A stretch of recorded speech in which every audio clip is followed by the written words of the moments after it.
Before we dive in too deep, I want to take a minute to talk about motivation. Think about why you do some of the things you do. Why do you go to work each day? Is it for the love of your job? Even if you do love aspects of your job, it's a rare individual who loves her job so much that she would do it without receiving a paycheck. Your child also needs a paycheck when you want her to do something she wouldn't choose to do on her own. She won't go to the bank to cash it. You have to use a currency that's valuable to her.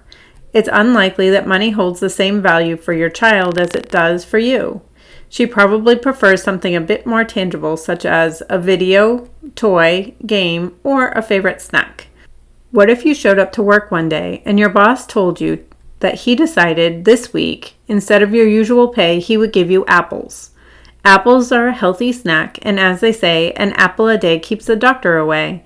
And besides, if you stay healthy, you can work more. How long would you continue to show up at work? If you're honest, you probably wouldn't let him finish the last sentence before you walked out the door.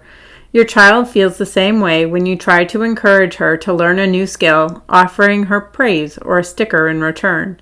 Those things, although great for some, are not her currency. You have to find the items, activities, and interactions that drive her to want to do what you're teaching her to do. In ABA, we call these reinforcers. Parents commonly give their children the things they know they want. This happens for a variety of reasons. They want their kids to be happy and even see it as their job to make them happy. This starts in infancy. When the baby cries, parents feed, change, and comfort their child. As the baby grows into a toddler, then a preschooler, there's no point where the parent receives some sort of sign saying it's time to put their child to work. When the kids have what they want, everyone is happy. Parents work hard and need a break. If the kids have what they want, they are usually occupied and the parents can catch their breath.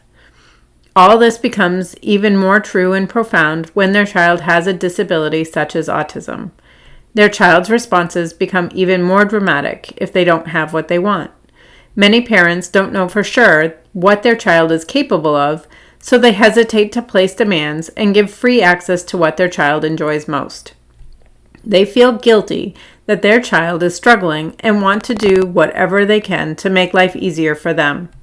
All of these things perpetuate parents doing more for their child than is necessary and allowing their child to have what he wants. This does not make them bad parents, just unsupported. To teach a child to complete a task, engage in an activity, or even communicate, what's the one thing the child needs more than anything else? Motivation. Without motivation, the child has no reason to do anything other than what he already does. This makes him no different than you or I. Once you find those reinforcers, you have to guard them carefully. Think of it this way. If you had a money tree in your backyard that produced $1 million a day, would you go to work tomorrow? What if your boss offered to pay you $1 million a day? What if he added praise on top of that? You might choose to do the parts of your job you enjoy and find fulfilling, but you're not going to do everything he wants you to do. When your child has free access to the reinforcers he values the most, he has that money tree in his backyard. There is no reason for him to go to work. He will get what he wants whether he completes his job or not.